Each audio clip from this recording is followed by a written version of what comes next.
Salut les amis, j'espère que vous allez bien. Bon une deuxième vidéo aujourd'hui, c'est assez particulier. Je vais vous parler d'un vécu que j'ai vécu, de quelque chose que j'ai vécu, et que j'ai dû être transformé. À ce moment-là, parce que d'une manière, il y a des choses que j'ai vécues dans le passé, dans ma jeunesse, il y a des choses qui m'ont amené de quoi dans ma vie, même si j'étais croyant, même si je croyais en Dieu, même si je servais Dieu, même si j'aimais Dieu comme ça se peut pas, il y a des choses qui se sont produites dans ma vie, qui m'ont fait avoir des problématiques à un moment donné dans ma vie face à de quoi j'ai été délivré. Que là, on va parler un peu de la délivrance, mais en même temps, on va parler un peu des choses qui peuvent amener un problème qui fait vraiment une grosse problématique dans notre vie. Comme qu'est-ce que j'ai eu? Je vais vous parler d'un problème que j'ai eu eu un nouveau à un moment donné, mais je sais pas pourquoi que ça m'est revenu. Mais peu importe. Je suis libre. Il a fallu que je regarde encore qu'est-ce qui pouvait avoir amené à nouveau ce petit problème-là. C'est quand même gros. Donc, ouais, je vais prendre une gorgée de limonade Brix. Je fais pas de la pub pour la limonade Brix. Bon. Enfant, je suis venu au monde et j'ai été adopté. Donc, il y a des moments où que aussi on peut avoir un certain esprit de rejet sur nous. Que à ce moment-là, disons, je savais pas encore enfant, bébé, puis tout le kit, je savais pas encore que j'avais été adopté, mais quand je l'ai su, disons que ça m'a posé question. Mais il y a beaucoup d'autres choses qui sont arrivées dans ma jeunesse avec des jeunes filles, c'est des personnes.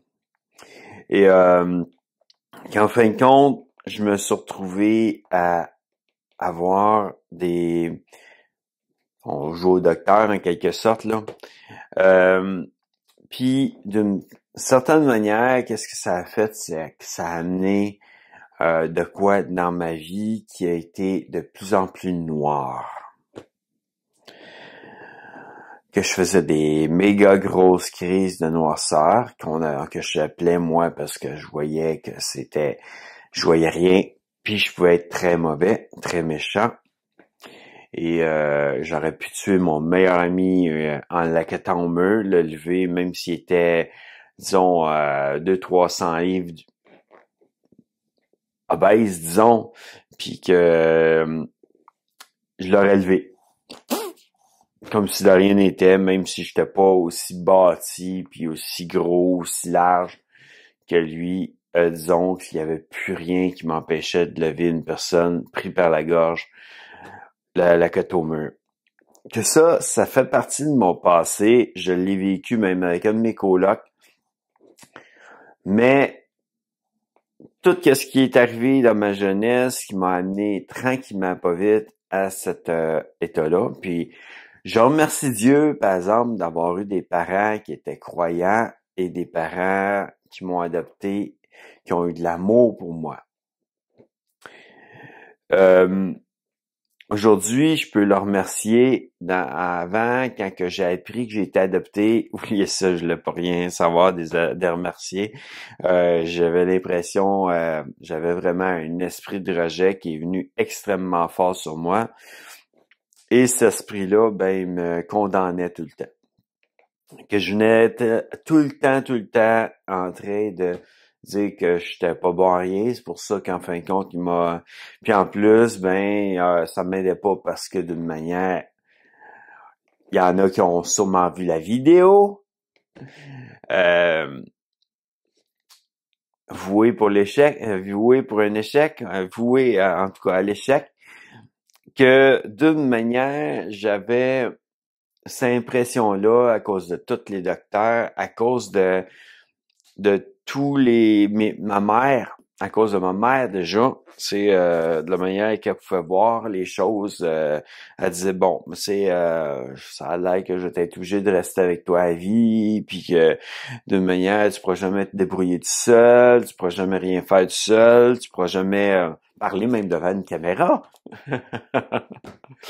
Mais bon, que c'est pour elle, c'était une réalité quand j'étais enfant. En grandissant, disons que Dieu a amené des changements dans ma vie, Dieu m'a transformé, changé un peu ma vie, puis ma sagesse et aussi m'a amené à avoir quand même une certaine autorité. Bon, que là, quand je suis rentré au château, vu que à l'église ou que dans notre sous-sol, on était déménagé, puis en fin de compte, que à ce moment-là, on était rendu dans une église catholique à Saint-Jean. Et l'église catholique à Saint-Jean, moi, je demandais toujours à ma mère où est l'école du dimanche, il n'y en avait pas. Donc, je ne voulais plus rien savoir de Dieu, je ne voulais plus rien savoir de rien. Que la colère amplifiait de plus en plus en moi et devenait de plus en plus noire. Que j'en parle parce que d'une manière, je veux que vous compreniez qu'il y a des choses des fois dans vos vies, que peut-être qu'il y a de quoi qui s'est produit, qui fait que ça vous amène certaines choses dans vos vies et que aucun docteur trouve le pourquoi. Vous faites plein de tests, comme j'ai fait plein de tests, puis il n'y a rien qui dit qu'en fin de compte, vous êtes malade, ou vous avez quelque chose en tête, ou vous avez quelque chose ailleurs dans le corps. Peu importe, ça dit pas, les médecins sont pas capables de mettre le doigt dessus le vrai bobo. Une autre petite gorgée.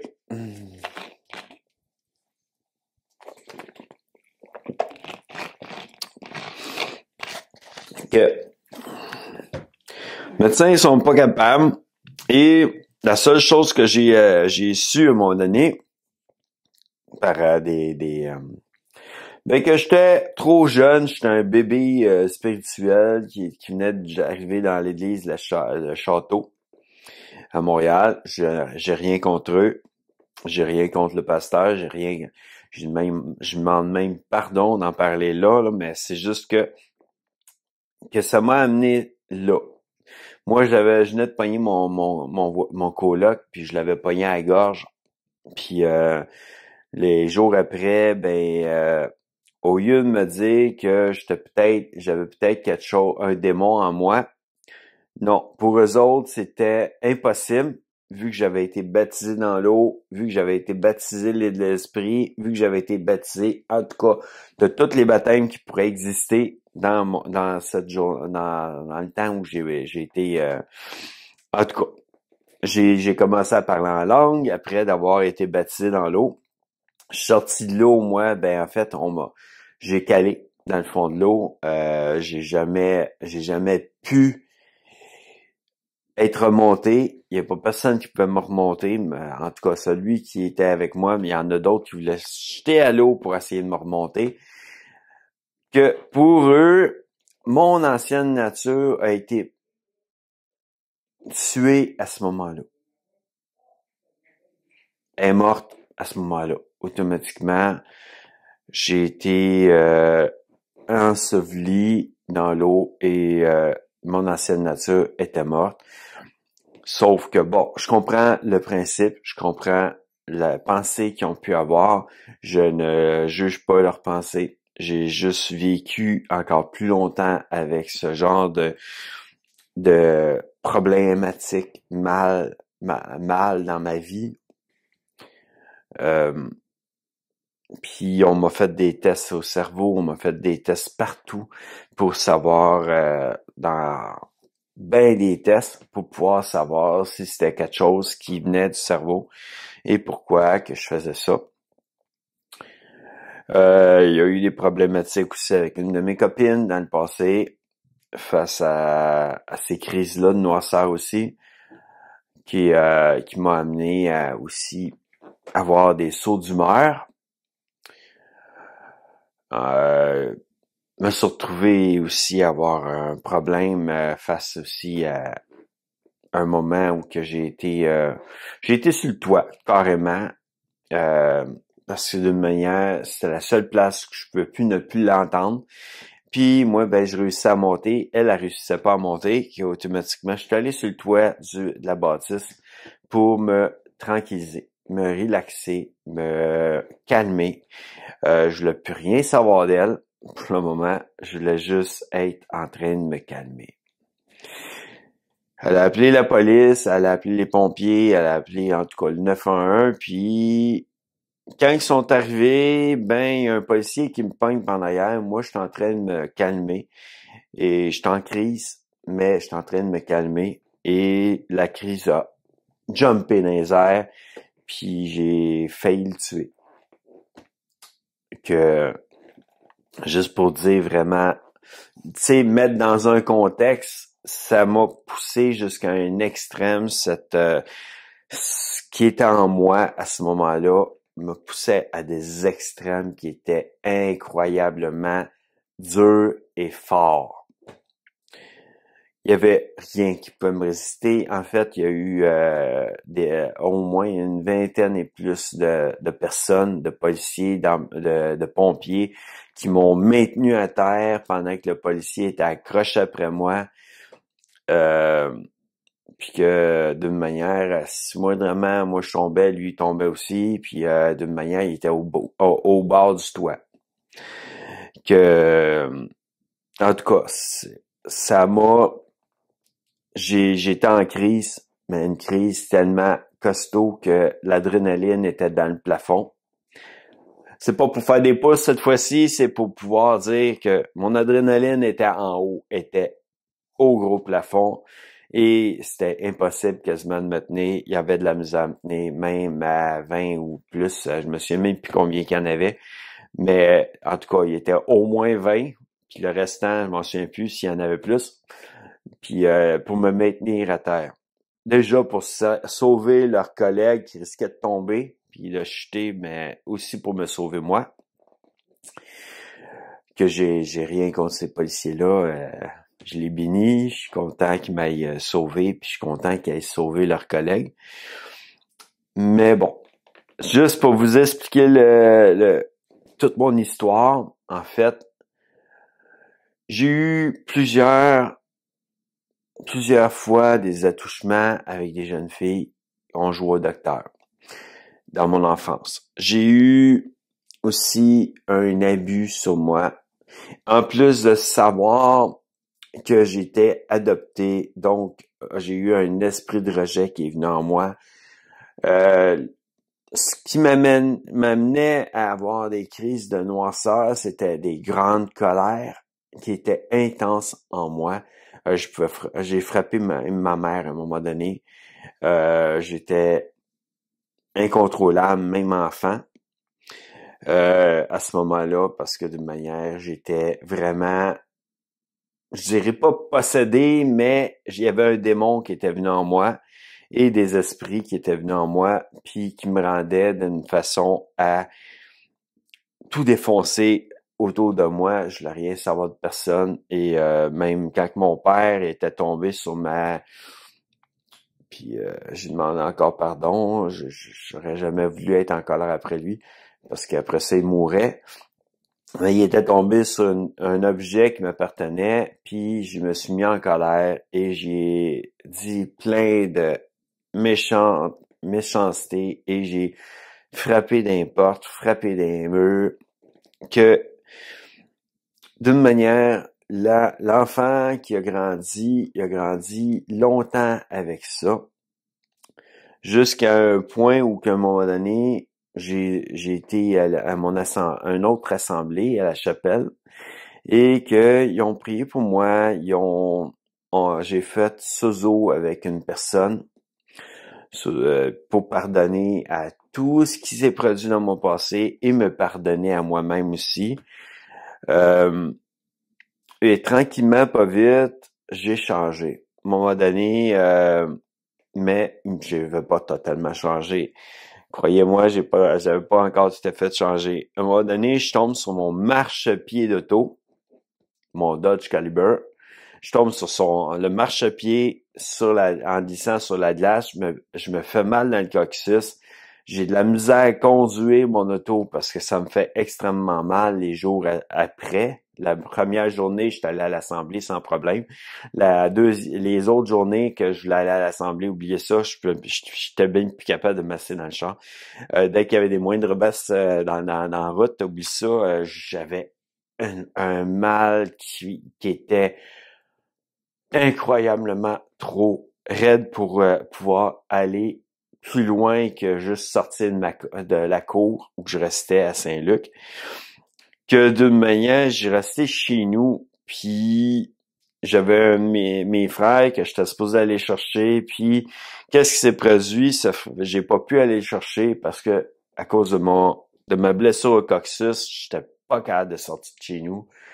Que là, lui, il était frustré après moi, tu me l'avais promis, puis tu gardes pas ta parole, puis tu sais, ça venait me chercher tellement qu'à un moment donné, oubliez ça, je me suis mis en colère chez nous, mais en colère d'une colère noire incroyable, et je me suis senti plaqué au mur.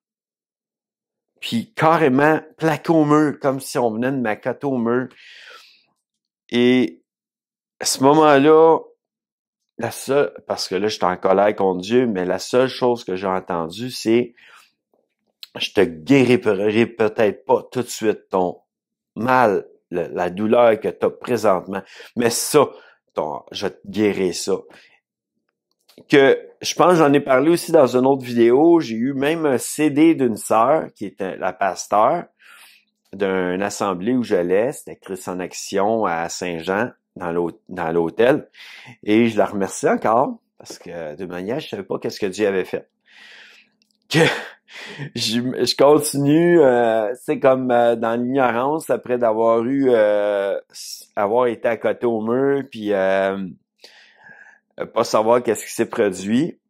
Puis ça s'est produit chez moi, dans mon appart, on appelait ça une chambre, mais c'est comme quasiment un appart, c'est quasiment un 2,5, disons. Sauf la toilette est à l'extérieur de chez nous. Que là, je me suis retrouvé à être complètement changé, mais sans savoir c'était quoi. Jusqu'à temps que j'écoute ce CD-là qui parle du changement de caractère, tu sais, de la transformation de notre caractère, excusez-moi, de la transformation de notre caractère. Et à ce moment-là, je disais, OK, non, je viens d'avoir de savoir qu'est-ce que Dieu a fait. Il a changé mon caractère, puis il m'a délivré de plusieurs affaires que j'aurais pensé que j'étais délivré dans le temps où j'avais été au château. Je vais pas nommer les assemblées, mais là, je l'ai nommé encore. Mais je pensais que j'étais complètement délivré, puis en fin de compte, je pouvais vivre avec Dieu, servir Dieu, aimer Dieu, prier, adorer Dieu, louer Dieu et intercéder pour des gens. J'ai même délivré quelqu'un d'un démon à un moment donné en haut, à part dans la bâtisse où on avait notre assemblée. Et malgré tout, j'étais pris avec quelque chose en dedans de moi. Et c'est pas le démon qui délivrait, c'est quand même le Saint-Esprit et Jésus qui vivait en moi et Dieu qui vit en moi qui ont délivré. Parce que Jésus avait eu la victoire à la croix sur l'ennemi, que j'avais pris autorité. Que j'avais autorité malgré ce qui vivait en moi à ce moment-là, qui me mettait dans des colères noires. Je ne peux Je me demandais comment ça se fait que je peux avoir de quoi comme ça, mais je me disais, bon, c'est peut-être un problème dans la tête, puis qu'ils n'ont pas trouvé. J'ai laissé ça comme ça, mais d'une manière, je pense que c'était quelque chose de bien plus loin que ça. On parlera pas vraiment d'un démon, mais des esprits, l'esprit de rejet, des esprits face à des liens d'âme, des esprits face à des liens générationnels, toutes sortes de choses qui se sont mis en moi, puis d'une manière à m'amener jusqu'à vraiment être très mauvais. Je dis ça, puis je ris pas de qu'est-ce que je dis, je ris parce que tout le monde me dit que j'ai de l'air d'un homme doux. Oui, je le suis maintenant, mais aujourd'hui, dans le temps, disons que j'étais peut-être pas tout le temps doux. Je l'étais, mais pas tout le temps. Puis en plus, à l'école, à Polyvalente, il y avait un gars en plus qui me frappait dessus assez souvent. Lui, ça l'amusait de m'envoyer à l'hôpital avec une perte de connaissance. Puis à un moment donné, j'ai sur un autre où je me souviens plus en tout cas, j'ai levé mon bras, puis là la colère a popé dans ma vie. J'ai levé mon bras, j'ai complètement frappé, mais d'une manière en dessous du menton. C'est lui qui s'est ramassé à l'hôpital. Et là, à ce moment-là, disons que j'étais vraiment mal, parce que d'une manière, si dans ma pensée, dans ma tête, il y avait un autre esprit qui venait me chercher, qui était sûrement là aussi, un esprit de mort, qui venait me mettre à terre, puis disait, ah, tu vois, qu'est-ce que tu viens de faire? Tu devrais avoir honte, t'es pourtant croyant, t'es pourtant quelqu'un qui aime Dieu, et malgré que là, à ce moment-là, je l'aimais pas tant que ça, là, mais d'une manière, il m'a rabaissé, mais tellement rabaissé que j'ai pensé de me tuer. Vu que j'avais fait du mal à quelqu'un, j'ai pensé de me tuer. J'aimais mieux des fois être celui qui tombait à terre puis qui était sans connaissance que de me retrouver à élever le poing puis faire du mal à quelqu'un, parce que pour moi, c'était blesser quelqu'un, et j'aimais mieux être celui qui était blessé, qui était fouetté, qui était battu, qui était frappé, que de frapper quelqu'un. Que pour moi, j'aimais pas j'aimais pas la bagarre, j'aimais pas du tout me battre. Jusqu'à ce moment-là, disons, j'avais jamais fait de quoi. Puis ça, c'était dans mon adolescence. Et l'autre avec mon coloc, ça se produit pas mal plus après. Mais d'une manière, vu ce moment-là où que j'ai punché, il y a toute ma colère avait pleine puissance en moi pour pouvoir continuer et faire encore plus de mal. Je dis ça, mais en même temps, j'étais un gars qui était doux, mais je peux être très, très, très, très dur aussi quand que je me mettais dans une colère noire. Que j'en ai été délivré complètement cette journée-là. Ça m'est revenu à un moment donné. Il y avait des choses que j'ai dû faire. Mais en tout cas, il y avait des problèmes avec à ressentir des choses comme qui me piquent dans la nuit. J'avais de la misère à dormir. Ça, j'avais déjà été guéri, délivré de ça, et pourtant, ça revenait. Je ne sais pas pourquoi. Et à ce moment-là, les crises de noirceur sont revenues. Et je me suis retrouvé à être obligé de prendre souvent des bains. Je me suis retrouvé aussi à l'hôpital, en psychiatrie, à cause de ça. Eux, ils n'ont rien trouvé. Que après ça, rendu chez moi, en regardant des choses, en regardant des vidéos, je commence à prier, à demander pardon, à chercher vraiment pourquoi que ça s'est produit, ce moment-là. Et tranquillement, pas vite, j'ai pris position en Jésus, qui a gagné, qui a eu la victoire sur la croix, pour vraiment dire, c'est fini. J'en veux plus dans ma vie. Il y a des choses qui restent des fois, parce qu'on n'est pas tout blanc non plus. Il y a des choses qui me restent, que je travaille encore sur des choses dans ma vie. Mais tout ça, c'est fini. Il n'y en a plus dans ma vie. Qu'aujourd'hui, je peux dire, je suis un gars qui parle devant la caméra pour YouTube, qui vous donne un peu du vécu, mais d'une manière qui vous donne aussi le moyen, à un moment donné, de dire « je suis délivré ». Parce qu'il faut savoir que Jésus, premièrement, il a eu la victoire déjà à la croix pour nous. Donc, automatiquement, on a la victoire en nous, qui reste en nous, face à ce que le Saint-Esprit vit en nous et Jésus et Dieu vit en nous. On est le temple, on est leur temple et à ce moment-là, on a toute victoire. Que je parle pour frères et sœurs dans le Seigneur, mais aussi, ceux qui sont encore juste la création, vous pouvez aussi accepter Jésus. Dire, avouez vos torts, dire, Seigneur Jésus, je viens devant toi aujourd'hui pour te demander pardon pour toutes choses que j'ai pu faire, en voulant dire, je nommerai pas les choses, vous pouvez les nommer, vous, dans votre prière, et j'accepte le cadeau que tu m'as fait à la croix, le don que tu m'as donné, de la victoire que tu as eue sur les esprits, sur les démons et sur Satan à la croix. J'accepte tout ça dans ma vie. Je sais que je suis victorieux en toi et je t'accepte comme mon sauveur. Que vous pouvez aussi dire, Seigneur Dieu, je t'accepte comme Père. Je sais que tu m'as adopté et tu veux m'aimer et que tu veux me donner une vie, une meilleure vie.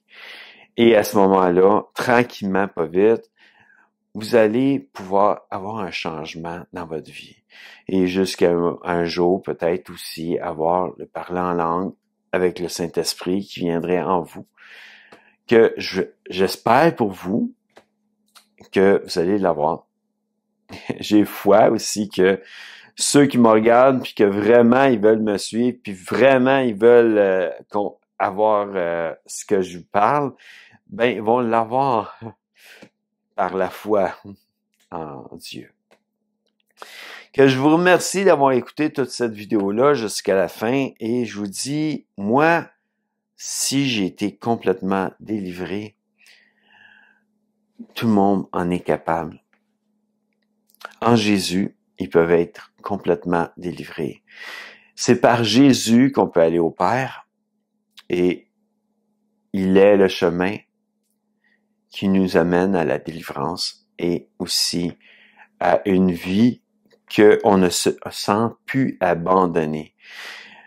En fait, depuis le moment que j'ai commencé à vraiment donner ma vie complètement à Dieu, j'ai changé et pour moi, c'est une vie nouvelle et je sais qu'il m'aime, même s'il y en a des fois qui peuvent me faire du mal autour, je sais que Dieu est là et continue à m'aimer.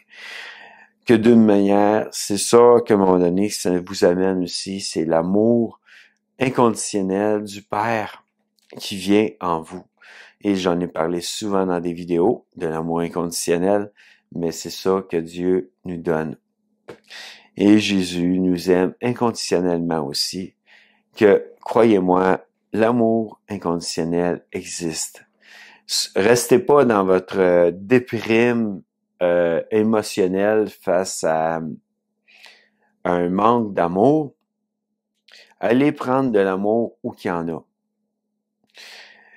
Ensuite, oui, vous allez rester quand même dans votre déprime un peu, mais d'une manière, un jour, vous allez vous transformer, changer, et cette déprime va s'en aller tranquillement, pas vite. Moi, je l'ai vécu, donc je sais que même si j'avais donné ma vie à Dieu, Même si j'avais donné ma vie à Jésus, il y avait une déprime qui continuait face à l'abandon que ma mère biologique a fait. Qui m'a fait ressentir, plutôt. Excusez les termes, c'est ça. C'est que moi, j'ai ressenti face à qu'est-ce qu'elle m'a, comme pour moi, elle m'a abandonné. Que l'esprit de rejet, comme j'en ai parlé, est venu à ce moment-là. Qu'automatiquement, les amis, c'est ça. Je sais que des fois, les déprimes, ça peut être long. Je sais que des fois, il y a des crises d'angoisse, des crises d'anxiété qui peuvent être énormément longues. Il y a parfois aussi, on a besoin parfois de psychiatres, de médecins et de médicaments. Je ne donne point de quoi qui dit que vous devez laisser vos médicaments, mais je dis juste que parfois, il faut aller voir Dieu pour pouvoir avoir certaines réponses. Il y a des choses que on a besoin de médecins, on a besoin de psychiatres, mais il y a des choses des fois que ça regarde Dieu. Et Dieu attend que vous puissiez lui dire, Seigneur Dieu, j'ai vraiment besoin de ton aide. Je ne sais pas pourquoi. On me fait des tests, on me fait plein de tests, puis on trouve rien. Ben, à ce moment-là, dites-lui votre besoin et lui va pouvoir répondre. Que je vous souhaite une bonne journée, les amis, et à bientôt dans une prochaine vidéo.